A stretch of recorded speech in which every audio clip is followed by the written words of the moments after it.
बिस्मिल्लाहिर्रहमानिर्रहीम। अस्सलाम वालेकुम। मैं मोहम्मद इमरान हूँ और आप भावलपुर न्यूज़ देख रहे हैं। नाज़रीन किराम, जैसा कि आप जानते हैं कि दरिया सतलुज में ऊंचे दर्जे का सैलाब है जो कि तबाहियाँ मचाता हुआ आगे की तरफ बढ़ रहा है। जैसा कि इंडिया से पाकिस्तान कसूर के रास्ते वो दाखिल हुआ और हरूनाबाद, चिश्तियाँ, विहाड़ी और अब बहावलपुर की हदूद में दाखिल हो गया। इस समय मैं मौजूद हूँ बहावलपुर में। ये इलाका है बहावलपुर मंगवानिया पत्तन है।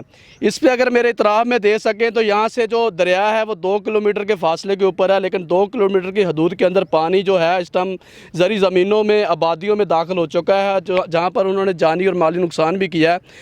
आप देख सकते हैं कि यहाँ पर ये जो दरख्त नज़र आ रहे हैं ये तकरीबन 15-15 फुट के ऊपर पानी है और ये तकरीबन 2 किलोमीटर से ज़्यादा का जो है वो पानी यहाँ पर इखराज कर चुका है, पानी दाखिल हो चुका है आबादियों के अंदर और ये हर तरफ पानी ही पानी है। ये बहावलपुर का इलाका है इस टाइम, अगर आप देख सकें, और लोगों के ये मकान है आप देख सकें तो ये पानी की हदूद के अंदर है। इनकी फसलें जो पानी की तबाह हो चुकी हैं, लोगों के जो कारोबार थे वो तबाह हो चुके हैं। पानी के अंदर हर चीज़ एक पानी के अंदर आ चुकी है इस टाइम।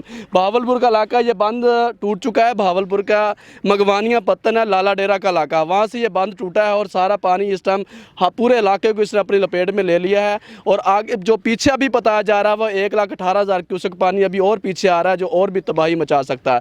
ये था जो लाइव मनाजर थे, आप देख रहे हैं बहावलपुर के इलाके के अंदर जो तबाही मच चुकी है इस टाइम। लोगों की जानी और माली और फसलें तबाह हो चुकी हैं और लाखों करोड़ों रुपए का लोगों का नुकसान हो चुका है। ये थी अब तक की अपडेट।